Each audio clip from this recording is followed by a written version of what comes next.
Welcome to Senior Wise Journey, your trusted compass for navigating the rich, complex, and beautiful landscape of life after 60. Many of us find ourselves living solo in our golden years, a reality that brings a unique blend of quiet independence and potential challenges.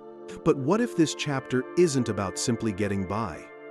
What if it's about thriving, about building our most resilient, joyful, and purposeful selves? Today, we're not just talking about aging, we're talking about crafting a masterpiece of a life on your own terms. We will embark on a deep dive into 10 transformative habits, a blueprint designed not just for survival, but for a profound sense of well-being. These aren't just tips, they are pillars to support a life brimming with vitality and strength. They are the secrets to transforming solitude into a sanctuary of power and peace. So, settle in, open your mind, and let's begin this journey together, discovering how to make your solo years your strongest years. This is your guide to flourishing, alone and absolutely unbreakable. Part 1. The Ritual of Self-Respect. Redefining how you eat. Let's start with one of the most fundamental acts of our day, eating. For decades, many of us cooked for families. The kitchen was a bustling hub, our culinary efforts a language of love for others. Now, living alone, the silence in that same kitchen can feel deafening. It becomes tempting to grab a piece of toast, a bowl of cereal, and call it a meal. We tell ourselves, "It's just me, why bother?" But this seemingly innocent thought harbors a quiet danger. The National Council on Aging reports that malnutrition is a silent epidemic among older adults, a ghost that haunts the hallways of independent living. It weakens our immune system, slows wound healing, and can be a precursor to frailty. The first habit we must build is to reframe eating not as a chore, but as a profound act of self-respect. Cooking for one is not a downgrade. It's a sacred ritual honoring the only person you are obligated to care for every single day, yourself. Think of your plate as a canvas and nutrition as the vibrant paint you use to create a picture of health. This isn't about gourmet complexity, it's about mindful intention. Start by scheduling your meals as you would a doctor's appointment. Make your kitchen an inviting space. Play some music, use the good plates. The act of setting a proper place at the table, even for one, sends a powerful message to your subconscious. I am worthy of this care. I am deserving of this nourishment. Practical steps are key. Embrace batch cooking. Spend one afternoon preparing components for the week. Grill several chicken breasts, roast a tray of colorful vegetables, cook a pot of quinoa. This meal prep isn't just for young fitness enthusiasts. It's a senior's secret weapon against decision fatigue and the temptation of convenience foods. Stock your fortress, your pantry, and freezer with healthy ammunition. Frozen fruits for smoothies, canned beans for quick fiber and protein, nuts and seeds for powerful snacks.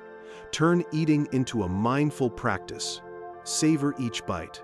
Notice the textures, the flavors.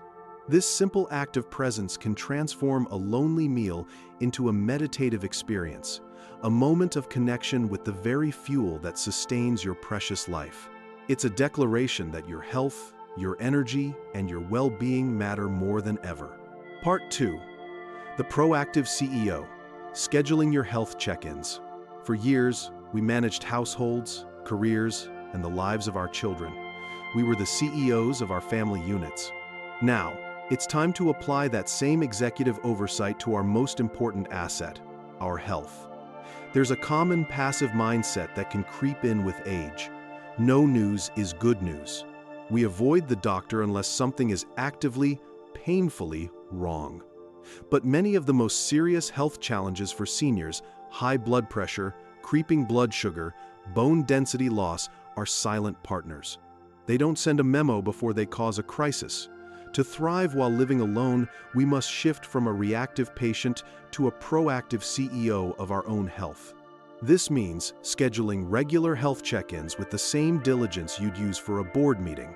It's not just about the annual physical. It's about creating a system of consistent self-monitoring. Get a reliable blood pressure cuff and learn to use it. Track your readings in a simple notebook. Notice subtle changes in your energy levels, your sleep patterns, your mobility. Are you getting more breathless on the stairs? Do your joints feel different in the morning? These are not just signs of getting old. They are data points. They are your body's quarterly reports, and you are the chief analyst. Formal medical appointments are, of course, non-negotiable, but go to them prepared. Before each visit, write down a list of questions and observations. Don't be shy. You are not inconveniencing your doctor. You are collaborating with them. Ask about specific screenings relevant to your age and risk factors. Bone density scans, mammograms, colonoscopies, vision and hearing tests. Discuss your medications, what they are for, their side effects, and whether they are all still necessary. Think of your doctor not as an authority figure, but as a consultant on your health executive team. You bring the on-the-ground data. They bring the specialized expertise. By taking this assertive, organized approach, you transform anxiety and uncertainty into empowerment. You catch problems early, when they are most manageable, ensuring your independence is built on a foundation of solid, well-managed health. You are in charge. Part 3. The Safety Net Team, Building Your Personal First Responders. Independence is a treasure, something many of us have worked our entire lives to achieve and maintain. But true, sustainable independence is not about rugged isolation. It's about smart preparation. The reality of living alone is that emergencies, a fall, a sudden illness, a power outage can happen, and the consequences can be more severe when no one is there to immediately assist. The third crucial habit is to proactively build a safety net team, a small, dedicated group of personal first responders. This isn't about being a burden. It's about being a responsible, prepared individual who values their own safety. Your team doesn't need to be large, but it does need to be reliable. Identify 2 or 3 people you can count on. This might be a trusted neighbor, a close friend who lives nearby, a son or daughter, or a fellow member of a church or social group. The key is to have an explicit conversation with them. Don't assume they know what to do. Say, "I'm living alone and putting together a small safety plan. Would you be willing to be one of my emergency contacts?" Share information with them. Ensure they have a key to your home or know where a hidden one is, your doctor's phone number, and a list of your essential medications. Establish a simple check-in system. This doesn't have to be intrusive. It could be a daily good morning text, a brief phone call, or even a prearranged signal with a neighbor, like opening a specific window blind each morning. If the blind isn't open by a certain time, they know to check on you. This simple system provides an enormous psychological safety net, reducing the what-if anxiety that can accompany living alone. Beyond your human team, consider technology as a valuable player. A medical alert system, whether a pendant or a wristband, is not a sign of frailty. It is a tool of empowerment. It's like having a dedicated team member on call 24/7. Building this safety net is a profound act of self-care. It allows you to enjoy your solitude with confidence, knowing that you have intelligently and thoughtfully prepared for the unexpected. Part 4. The Social Vitamin, Treating Loneliness as a Health Risk. In our society, we talk about cholesterol, blood pressure, and blood sugar as key health metrics. But there is another vital sign, one that profoundly impacts our physical and mental well-being, that often goes unmeasured: our level of social connection. For those of us living solo, this metric is paramount. The fourth habit is to stop thinking of loneliness as just a sad feeling and start treating it as a serious health risk, on par with smoking or obesity.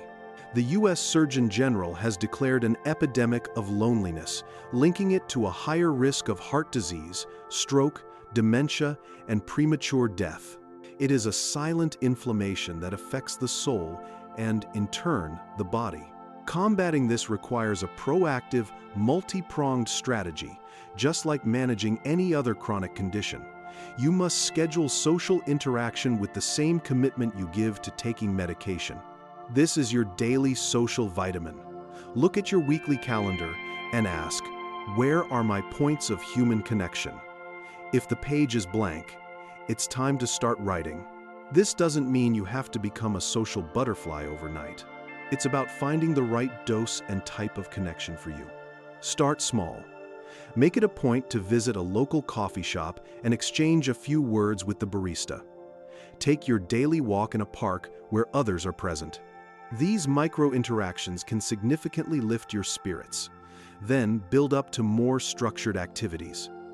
Join a book club, a gardening group, a choir, or a senior fitness class. Volunteering is one of the most powerful anti-loneliness prescriptions available.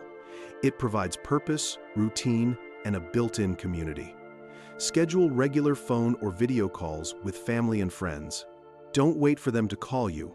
Reach out, be the initiator. The goal is to weave a tapestry of connection, composed of many different threads. Some days it might be a deep conversation with a loved one. Other days it might simply be a shared smile with a stranger. By actively managing your social health, you are not just fighting sadness. You are engaging in one of the most powerful forms of preventative medicine available. Part 5. The Purposeful Stride. Walking with Intention. We're all told to move more. We hear about getting our 10,000 steps, a number that can feel both arbitrary and daunting. But what if we shifted the focus from the quantity of steps to the quality of our movement? The fifth habit is to transform your daily walk from a mechanical chore into a purposeful stride. When movement is tied to a mission, no matter how small, its benefits for both body and mind are amplified tenfold. This is about giving your feet a reason to hit the pavement beyond mere exercise.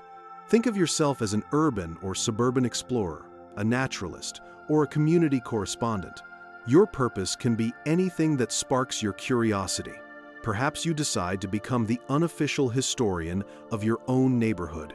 Your daily walk is now a mission to discover and photograph interesting architectural details on old houses, or maybe you take up bird photography. Suddenly, your walk is a safari, your eyes and ears keenly attuned to the flutter of wings and the variety of bird songs. You're not just walking, you're hunting for beauty. This sense of purpose engages your brain in a way that simply trudging along a treadmill never can. It turns exercise into an adventure. Your mission could also be social. Walk to the local library to pick up a new book. Make your destination a friend's house for a quick chat. Walk to a community garden just to see what's in bloom. This destination walking creates a sense of accomplishment and integrates your physical activity seamlessly into the fabric of a meaningful day. It can also be an act of service. Check on an elderly neighbor, walk a shelter dog, or participate in a neighborhood cleanup. When your steps serve a purpose greater than yourself, the motivation becomes intrinsic and powerful. You're no longer forcing yourself to exercise. You're being pulled forward by a sense of meaning. This shift in mindset is profound. It builds physical stamina, sharpens your senses, and keeps your mind vibrant and engaged with the world around you, one purposeful step at a time. Part 6. The Muscle Bank. Investing in your strength account. When we think about our finances for retirement, we focus on our savings accounts, our 401ks, our investments. But there's another account that is arguably even more critical to the quality of our later years, our muscle bank. Sarcopenia, the age-related loss of muscle mass, is a primary driver of frailty, falls, and loss of independence. Starting around age 30, we can lose 3 to 5% of our muscle mass per decade if we're inactive. The sixth habit, and it is a non-negotiable one, is to become a dedicated investor in your muscle bank by embracing strength training. Forget the stereotype of bodybuilders grunting in a sweaty gym. Strength training for seniors is about functional fitness.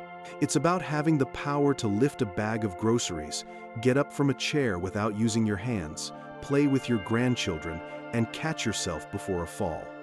Strong muscles are your body's armor. They cushion your joints, support your skeleton, and help maintain bone density, fighting off osteoporosis. They also act as a metabolic powerhouse, helping to regulate blood sugar and improve insulin sensitivity. It is never, ever too late to start. Studies have shown that people in their 92nd can build significant muscle mass through consistent training. You don't need expensive equipment. Your own body weight is a fantastic tool. Start with chair yoga or simple exercises like chair squats, sitting down and standing up from a sturdy chair repeatedly. Use household items as weights. Hold cans of soup or water jugs while doing bicep curls. Resistance bands are inexpensive, versatile, and gentle on the joints. The goal is consistency, not intensity. Aim for 2 to 3 short sessions a week. Focus on compound movements that work multiple muscle groups, mimicking real-life activities. Building your muscle bank is the single most powerful investment you can make in your physical autonomy. Every repetition is a deposit, earning you the priceless interest of strength, stability, and the freedom to live life on your own terms for years to come. Part 7. The Mental Emergency Kit, your first aid for the soul. Just as we stock our medicine cabinets with bandages and antiseptic for physical wounds, we must also prepare for the inevitable emotional scrapes and bruises of life. Living alone means you are your own primary emotional caregiver. On difficult days, and we all have them, it can be easy to spiral into a funk of loneliness or anxiety. The 7th habit is a beautiful act of foresight and self-compassion, creating a mental emergency kit, a curated collection of tools and rituals to call upon when your spirit needs first aid. This is your personalized treasure chest of comfort. The act of assembling it on a good day is therapeutic in itself. Find a physical box, perhaps a beautiful shoebox or a small wooden chest. What you put inside is deeply personal, but here are some ideas. Include a gratitude list you've written, reminding you of the good things in your life. Add a few cherished letters or cards from people you love, tangible reminders of connection. Print out a few photos that bring an instant smile to your face, your children as kids, a beautiful vacation spot, a beloved pet. Your kit should also appeal to your other senses. Include a small scented candle or an essential oil like lavender or chamomile, known for their calming properties. Create a special emergency music playlist on your phone or a CD songs that always lift your spirits or bring a sense of peace. You might even write a letter to your future self. On a clear, happy day, write a note of encouragement. Remind yourself, this feeling will pass. You are strong. You have overcome so much. Remember that time when you open your kit on a tough day, this voice, your own wise, compassionate voice, can be the most powerful medicine of all. This kit is not about ignoring or suppressing difficult emotions. It's about honoring them and providing yourself with the immediate, tangible support you need to navigate through them. It's a testament to your own resilience and a promise that you will always be there for yourself. Part 8. The Metabolic Tune-Up. Exploring intermittent fasting. In our quest for health, we often focus on what to eat. But a growing body of research suggests that when we eat can be just as important. The 8th habit is one that requires careful consideration and a conversation with your doctor, but it holds immense potential. Thoughtfully exploring intermittent fasting. IF is not a diet in the traditional sense. It's an eating pattern that cycles between periods of eating and voluntary fasting. For many older adults, it can act as a gentle metabolic tune-up. As we age, our digestive systems can become less efficient, and our bodies can become more resistant to insulin, the hormone that manages blood sugar. IF can help address both issues. By giving your digestive system a prolonged rest, you allow the body to focus on cellular repair and cleanup, a process called autophagy. Think of it as allowing your body's housekeeping crew to do a deep clean without being interrupted by constant new messes. Food. This can lead to reduced inflammation, a key driver of many age-related diseases. Furthermore, fasting can improve insulin sensitivity, making it easier for your body to manage blood sugar levels, which is crucial for preventing type 2 diabetes and supporting brain health. So, how does one start? The most approachable method for seniors is often the 12/12ths or 14/10ths plan. This simply means you confine your eating to a 12-hour or 10-hour window each day.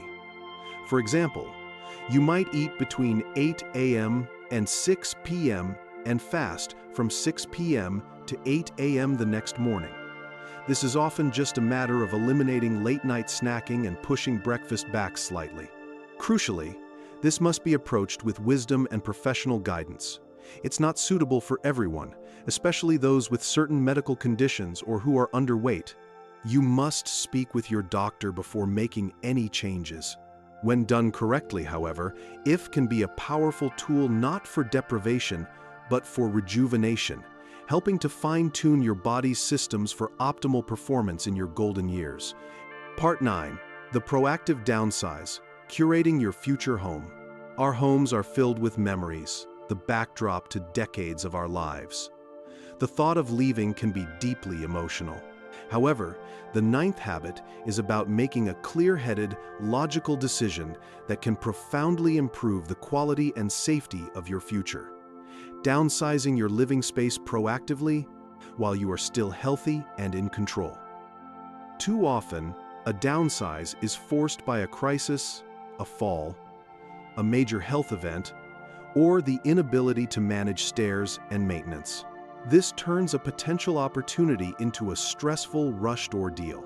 By choosing to downsize on your own terms, you are not giving up your home, you are curating your future, you are the architect of your next chapter. The large family home that was perfect for raising children can become a significant burden in your 72nd and 82nd. The yard work, the cleaning, the stairs, the constant maintenance, they all drain your time, energy, and finances, resources that could be better spent on hobbies, travel, and friends. A smaller, more manageable space, a condo, a patio home, or a senior living apartment liberates you from these burdens. The process of decluttering and downsizing itself, while challenging, is also a gift. It's a life review.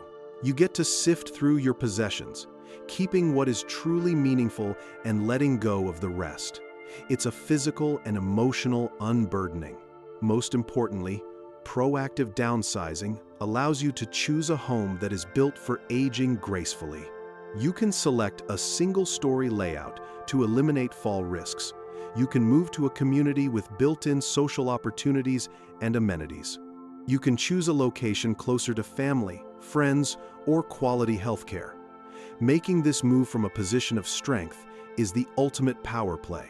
It ensures that your home continues to be a sanctuary of comfort and safety, perfectly suited to the person you are today and the person you want to be tomorrow.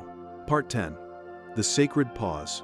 Prioritizing sleep as a superpower. In our hyperproductive world, sleep is often the first thing we sacrifice. We think of it as unproductive downtime. But the 10th and final habit is perhaps the most foundational of all. Treating quality sleep not as a luxury, but as a non-negotiable health superpower. It is a myth that older adults need less sleep. While our sleep patterns may change, our need for 7 to 8 hours of quality rest does not diminish. Poor sleep is not a normal part of aging.